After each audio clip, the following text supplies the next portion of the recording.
Hi, most people quit fitness and their training not because they are lazy. They quit because they think it has an end.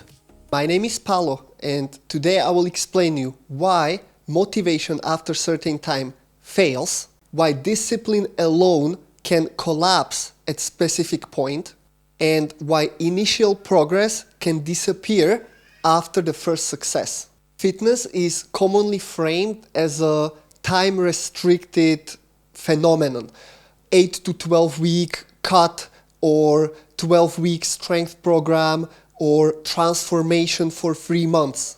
There are set deadlines and finish lines. So the common language is once I get there, when I hit those numbers, when I lose that weight. That leads to on-off cycles, burnout, or hitting a plateau. And that I'm not even mentioning rebound of the weight, loss of the overall habit, or injuries. The key problem is that there is an expectation of an end point, and that is not realistic. James Carse wrote book Finite and Infinite Games, and he introduced a concept of the games we are playing in this world are separated into two categories, finite and infinite. Finite game is pretty much anything you can imagine that has rules, it has known number of players, and it has set end goal of what objective needs to be achieved. That can be any sport, any game, any card game, whatever you imagine is finite game. And then we have games that are infinite. And the infinite game has not known number of players, it has no end goal, and pretty much the only purpose of this game is to keep playing. Our careers, our businesses, our relationships, and our health, those are all infinite games. We don't know how many players are playing, we don't really know the end goal of the game, and most importantly, we only fail if we stop playing. Applying finite rules into infinite game is what is happening in fitness.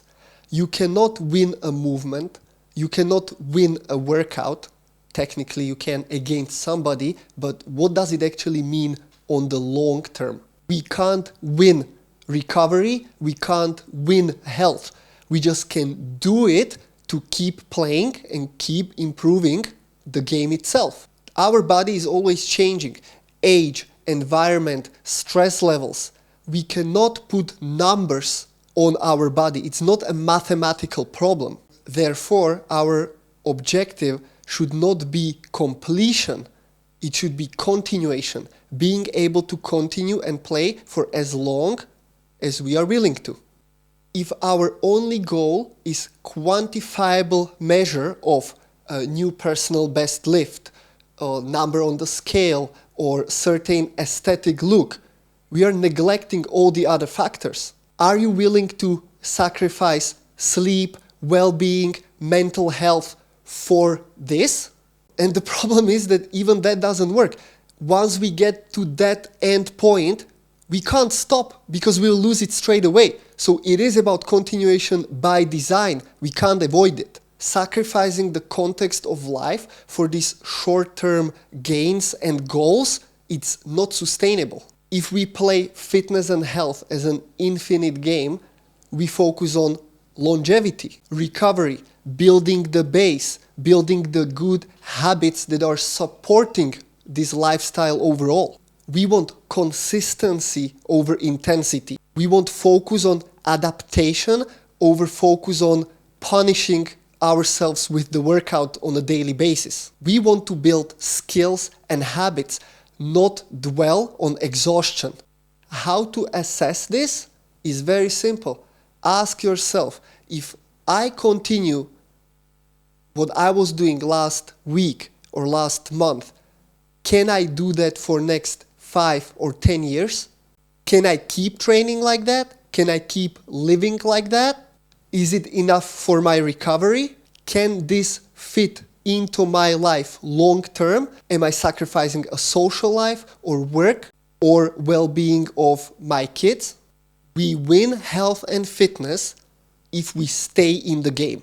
This approach can completely remove urgency and that kind of all or nothing approach.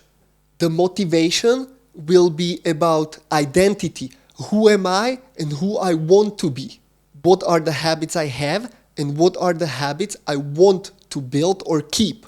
If we do this right, there is not going to be need for starting over because we just continue playing on our own terms. Fitness and health will fail us if we treat it as something that has a finish.